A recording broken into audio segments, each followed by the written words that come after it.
Hello friends, welcome to a new blog. তো দেখতে পাচ্ছ এখন আমি রেডি হয়ে বেরিয়ে গেছি। আর আমি বাড়িতে থাকতে ইন্ট্রো দেওয়ার সময় পাইনি, কারণ অনেকটা তাড়াহুড়ো ছিল। আমি অনেক তাড়াহুড়োর মধ্যে রেডি হয়েছি।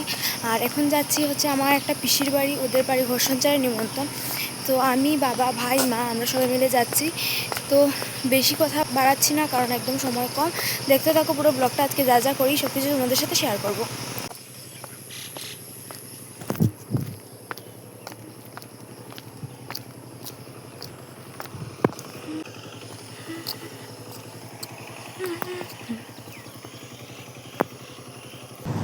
আমরা স্টেশনে এসে কিছুক্ষণ বসলাম, আর এদিকে ট্রেনটাও চলে এসেছে। এখন উঠে যাব ট্রেনে। খুব বেশি দূরত্ব না, জাস্ট 2টা স্টেশন পরেই আমরা নেমে যাব।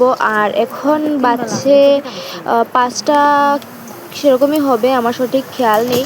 আর আমরা 6টা কি 6:30টার মধ্যে গিয়ে পিসির বাড়িতে পৌঁছে গেছিলাম। ট্রেনে উঠেই কিন্তু আমাদের খাওয়া দাওয়া শুরু হয়ে গেছে। পপকর্ন নিয়েছিল বাবা, সেটা ওরা তো খেয়ে নিয়েছে। এখন আমি বলেছিলাম যে আমার জন্য প্যাকেটে রেখে দিও, তোমরা খেয়ে।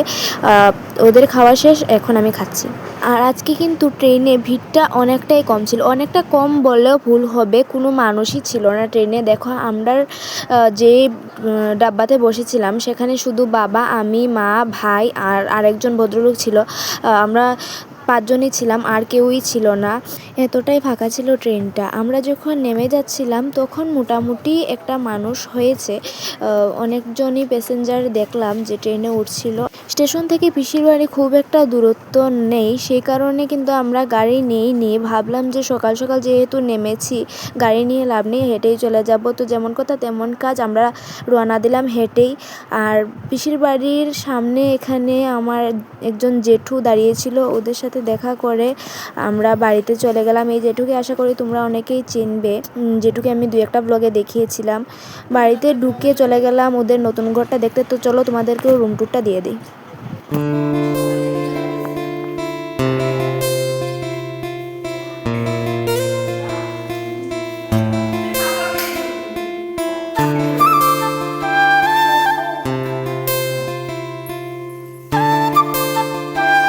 এবার তোমাদেরকে কিচেনটা দেখাই। কিচেনটাও কিন্তু ওরা ভীষণই ভালো করে তৈরি করেছিল, খুবই সুন্দর এবং খুবই ক্লাসি লাগছিল দেখতে। আর ডিজাইনগুলো একদম দারুণ হয়েছিল, একদম প্ল্যানিং সহকারে ডিজাইনগুলো করা হয়েছে। তোমরা দেখতেই পারছো, এই যে উপরে যে রান্নার জায়গাটা রয়েছে তার উপরে নিচে সব দিকে চারিদিকে কিন্তু বক্স সিস্টেম করে রেখেছে। কারণ যারা রান্নাবাড়া করো বা মহিলা আছো তারাই বলতে পারবে যে রান্নাবাড়ার কত জিনিস রাখার প্রয়োজন হয়।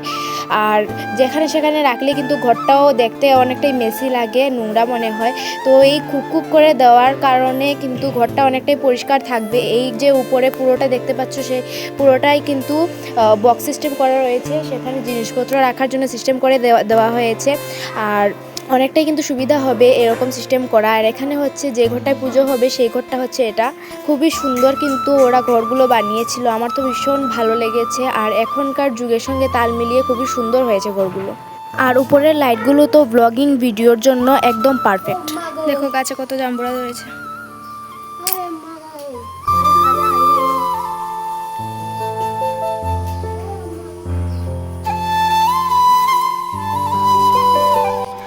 এটা হচ্ছে ওদের নতুন ঘরের টয়লেট, তার সাথে বাথরুম দুটোই একসাথে অ্যাটাচ করা রয়েছে।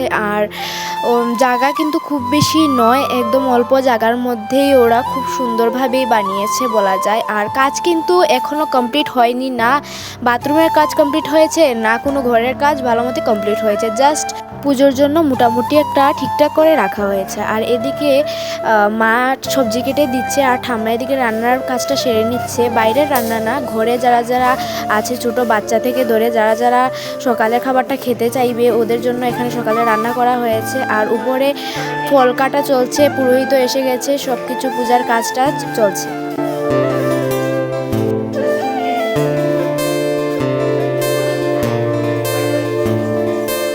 এখানে জানলার কাছে কিছু পাতাবাহারের গাছ লাগানো আছে। গাছগুলো কিন্তু খুব পজিটিভ ভাইব দিচ্ছে, তার সাথে ঘরের সৌন্দর্যটাকেও কিন্তু দ্বিগুণ করে তুলেছে।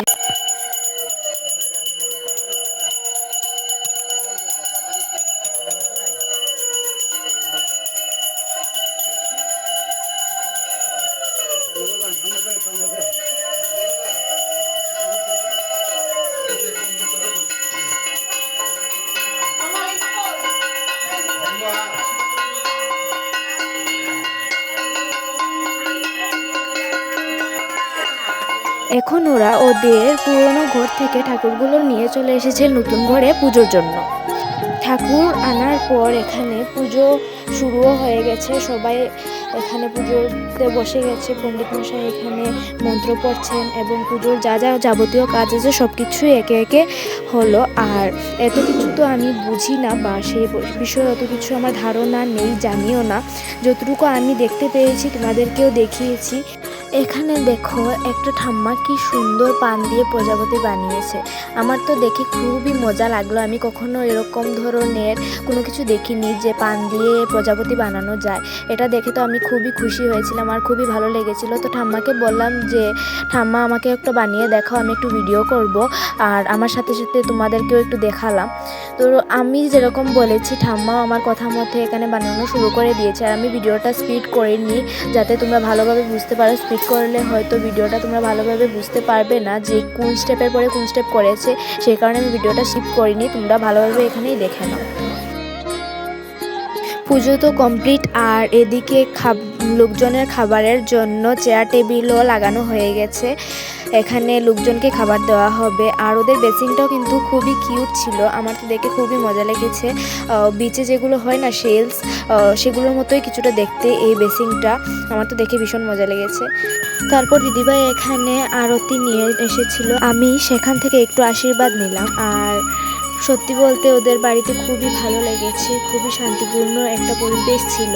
তার সাথে পুজো আর সব কিছু দেখে আমি দিনটা কাটিয়েছি। সত্যি বলতে ভীষণ ভালো লেগেছে। পুজো সারাদিনই পুজো হয়েছে আর এখন চলছে এখানে অঞ্জলি। সারাদিনই পুজো পাঠের মাধ্যমেই কাটিয়েছি দিনটা আর ভীষণ ভালো লেগেছে। সেদিনটা অনেকটাই ভালো কেটেছিল। এখানে হবন মানে যজ্ঞের আয়োজনটা চলছে, যজ্ঞ করছে পুরোহিত মশাই। তারপর আমরা প্রসাদ খাবো।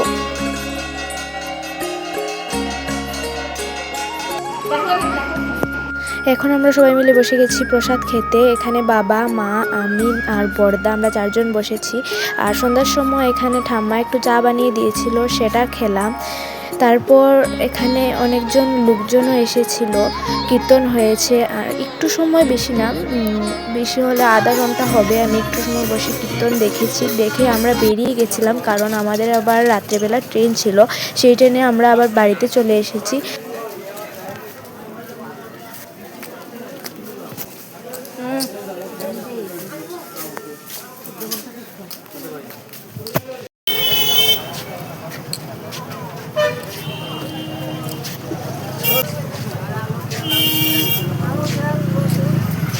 ফাইনালি আমরা চলে এসেছি স্টেশনে, কুমারঘাট স্টেশনে। কিন্তু এখানে লেখাগুলো একদম বোঝাই যাচ্ছিল না। আমি অনেক চেষ্টা করেছি জুম করে লেখাগুলো দেখানোর, কিন্তু আমি অসফল হয়ে গেছি, লেখাগুলো বোঝাই যাচ্ছিল না। তারপর আমরা প্রায় এখানে আধা ঘন্টা সময়ের মতো বসেছিলাম, ট্রেন আসতে অনেকটাই লেট হয়েছিল। তারপর বাবা এখানে কুরকুরে নিয়ে এসেছিল, সেটা আনতে আনতে এখানে ট্রেনও চলে এসেছে।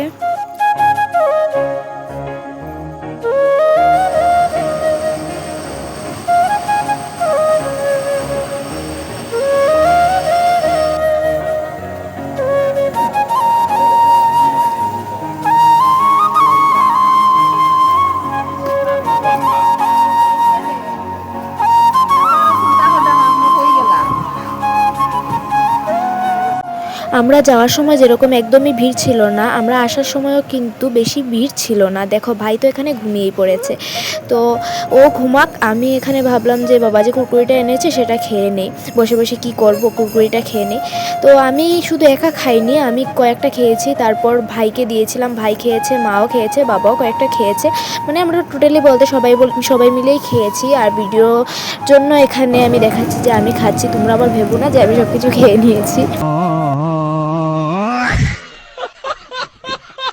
ফাইনালি এখন ট্রেন থেকে নেমে গেছি আর এখন হেঁটে হেঁটে বাড়িতে চলে যাব, কারণ স্টেশন থেকে আমার বাড়ির দূরত্ব 5 মিনিটের রাস্তা। জাস্ট এখন ঘরে আসলাম আমরা। আর এখন প্রায় বাজছে 10টার উপরে। এখন সকালে তো যা খেয়েছি বা ওদের বাড়িতে প্রসাদ খেয়েছি, এখন আর তেমন খিদে নেই। যদি খিদে লাগে তাহলে তো খাবো, আর না হয়তো এভাবেই ঘুমিয়ে থাকবো। তো কেমন লেগেছে আজকের ব্লগটা জানাবে। আর যদি ভালো লেগে থাকে তাহলে একটা লাইক, একটা কমেন্ট, একটা শেয়ার করে আর সাবস্ক্রাইব করে আমার পাশে থাকবে। যদি ফেসবুক থেকে দেখে থাকো, আমার পেজে নতুন হয়ে থাকলে ফলো করে দেবে। তো এই বলে আজকের ভিডিওটা আমি এখানে শেষ করছি। দেখা হবে নেক্সট একটা ভিডিওতে, নেক্সট একটা ব্লগে। চলো টাটা।